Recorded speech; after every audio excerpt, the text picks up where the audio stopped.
दोस्तों, स्वागत है आपका एम्पलीफायर टेक्निक में। दोस्तों, ये आपके सामने एक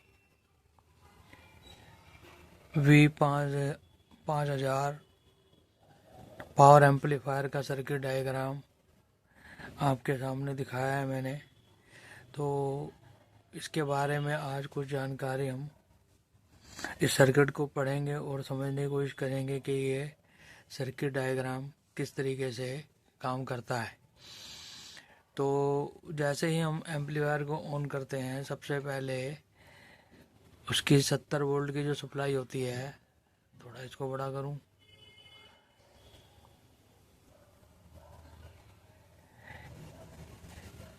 ये जो 70 वोल्ट की सप्लाई है, ये वाली, ये पॉजिटिव सप्लाई यहाँ से आके इस डायोड के थ्रू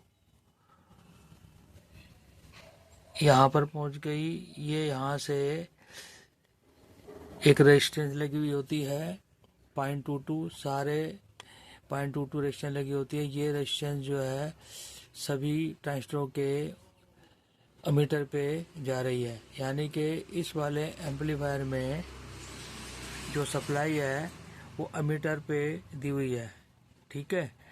और इसका जो ये वाला ट्रांजिस्टर का नंबर है 1943, और जो इसके ये वाला है 5200। तो इसके भी उसी प्रकार अमीटर पर सप्लाई दी हुई है, ठीक है। यहाँ पर ये 70 वोल्ट की सप्लाई, ये नेगेटिव सप्लाई आ रही है, 70 वोल्ट ये रही, ये 70 वोल्ट नेगेटिव जा रही है, ये, ठीक है। इस डायोड के थ्रू ये नेगेटिव, और इधर को जा रही है पॉजिटिव 70 वोल्ट। ये 70 वोल्ट की सप्लाई ये चली गई, ठीक है। तो ये एमीटर पे जा रही है, ये उधर के एमीटर पे जा रही है इन 0.22 रेजिस्टेंस के थ्रू, ठीक है, इधर भी और इधर भी। तो मेरा कहने का मतलब ये है कि ये जो सर्किट है, आम जो सर्किट होते हैं उनके कलेक्टर पे सप्लाई दी हुई होती है, इसमें एमीटर पे सप्लाई दी हुई है। और इसका जो कलेक्टर है, ये इसका अर्थ किया हुआ है।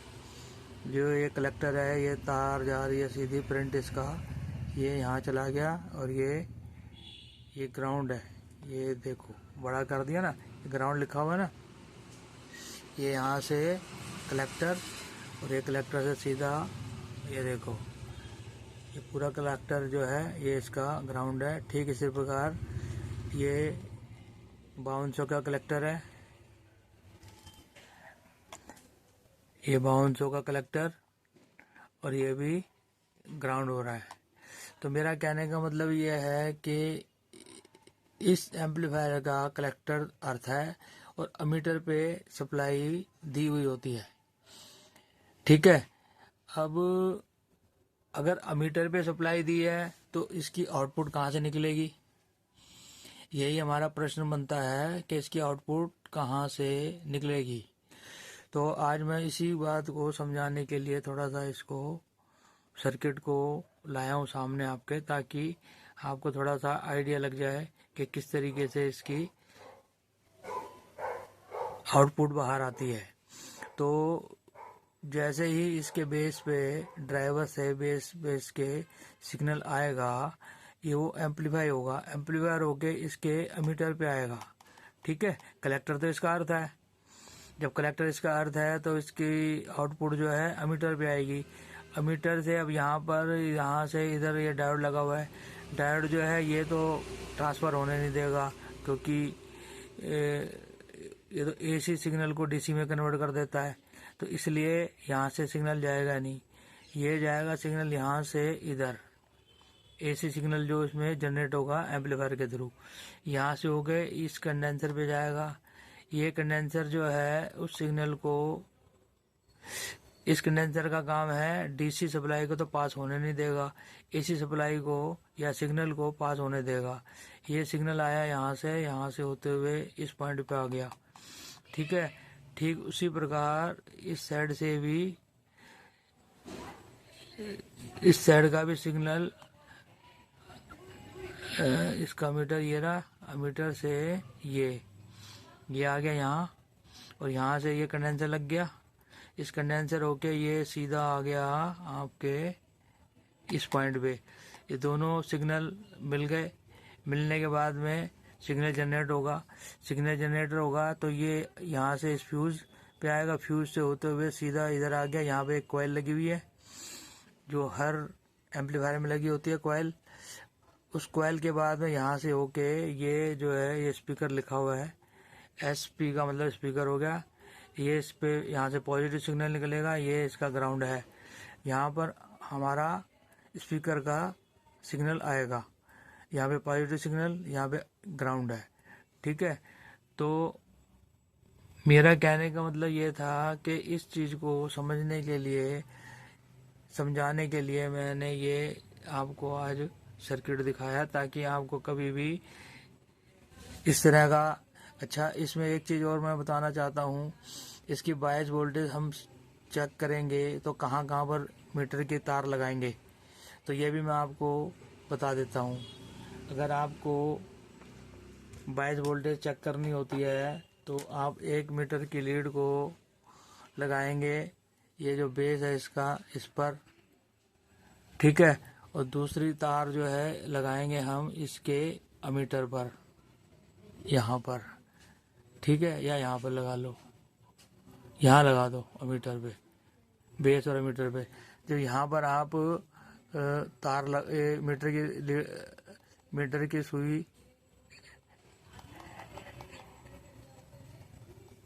प्रॉब लगाएंगे मीटर की, तो उसमें आपको बायस वोल्टेज कैलकुलेट कर पाएंगे। अगर आप अर्थ कर देंगे एक पॉइंट को, 1 मीटर लीड को आप अर्थ कर देंगे। मान लो आपने 1 मीटर लीड, अधिकतर क्या करते हैं इस पे अर्थ कर देते हैं, इस वाले पॉइंट पे एक ग्राउंड है, और दूसरी को हम लगा के देखते हैं बेस पे। ठीक है, तो अगर इस तरीके से हम वायर्स चेक करने की कोशिश करेंगे तो हमें क्या होगा कि जितनी वोल्टेज अमीटर में मिल रही है उतनी ही वोल्टेज बेस पे मिलेगी। तो आप कन्फ्यूज हो जाते हैं कि इसके बेस पे बायस वोल्टेज हमें नहीं मिल रही। काफ़ी मेरे सब्सक्राइबर हैं, उनके मेरे पास फ़ोन आते हैं कि बायस वोल्टेज जितनी अमीटर पे आ रही है उतनी ही आ रही है, कम नहीं हो रही। तो कम होगी क्यों? कम इसलिए नहीं हो रही कि आपको वो पता नहीं है मीटर लीड लगानी कहाँ कहाँ है। जिस भी एम्पलीफायर का कलेक्टर अर्थ हो रहा है तो आपने क्या करना है, उसकी बायस वोल्टेज नापने के लिए 1 मीटर की तार बेस पे लगाएंगे और दूसरी उस ट्रांजिस्टर के अमीटर पे लगाएंगे, तो आपको बायस वोल्टेज मिल जाएगी। तो ये बताना चाहता था, बताना तो और भी बहुत कुछ चाहता हूँ, लेकिन अब कई बार क्या होता है मेरे दिमाग से निकल जाती है बात, कुछ बताना होता है तो इसकी मैं सोच रहा हूँ अगले वीडियो में आपको इस वाले पोर्शन के बारे में बताऊंगा। ये वाला पोर्शन क्या है, या फिर थोड़ा सा मैं भी इस पे बता देता हूँ। ये क्या होता है, ये जो सर्किट है, जैसे हमारा रिले सिस्टम होता है, रिले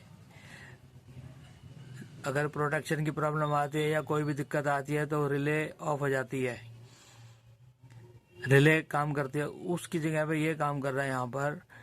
ये जो है जैसे ही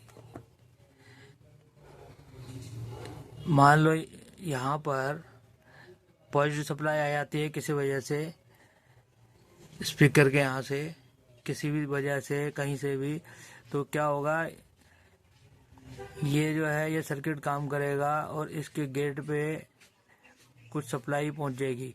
जैसे इसके गेट पे सप्लाई पहुंचेगी, ये जो यहाँ पर जो वोल्टेज आ रही है इसको सीधा ग्राउंड कर देगा। गेट पे सप्लाई आएगी, ये इस पे जो सिग्नल आ रहा है इसको सीधा ग्राउंड कर देगा और वो यहाँ से ये फ्यूज कट जाएगा तुरंत। अगर आप एम्पलीफायर रिपेयर कर रहे हैं और ये फ्यूज बार बार उड़ रहा है, लगा रहे हो उड़ रहा है, लगा रहे हो उड़ रहा है, और कोई कुछ समझ नहीं आ रहा है क्या करना है, तो उस टाइम पे आपको ये वाला सर्किट चेक करना पड़ेगा। अगर आप ये सर्किट उस टाइम पे चेक कर लेंगे तो इसकी प्रॉब्लम सॉल्व कर देंगे, तो ये फ्यूज उड़ना बंद हो जाएगा। और पॉजिटिव सप्लाई पीछे से आ रही है वो भी आपको चेक करना पड़ेगा कि कहाँ से आ रही है, क्यों आ रही है। ठीक है, जब तो प्रॉब्लम सॉल्व नहीं होगी बार बार फ्यूज उड़ता रहेगा। ये फ्यूज उड़ता रहेगा, आप क्या करेंगे, आप इसका सामान चेक करते रहेंगे और ये फ्यूज उड़ाता रहेगा, जबकि ये सब कुछ सही होगा उसका। तो इसमें पॉजिटिव सप्लाई आ रही होगी इस वाले पॉइंट पे, तो ये फ्यूज उड़ता रहेगा। इसलिए पहले इसकी प्रॉब्लम सॉल्व होगी, पॉजिटिव सप्लाई आना बंद हो जाएगी, तो उसके बाद में ये वाला सर्किट काम करना बंद कर देगा और आपका फ्यूज उड़ना भी बंद हो जाएगा। तो आज की वीडियो इतना ही, मिलते हैं अगली वीडियो में, तब तक के लिए नमस्कार।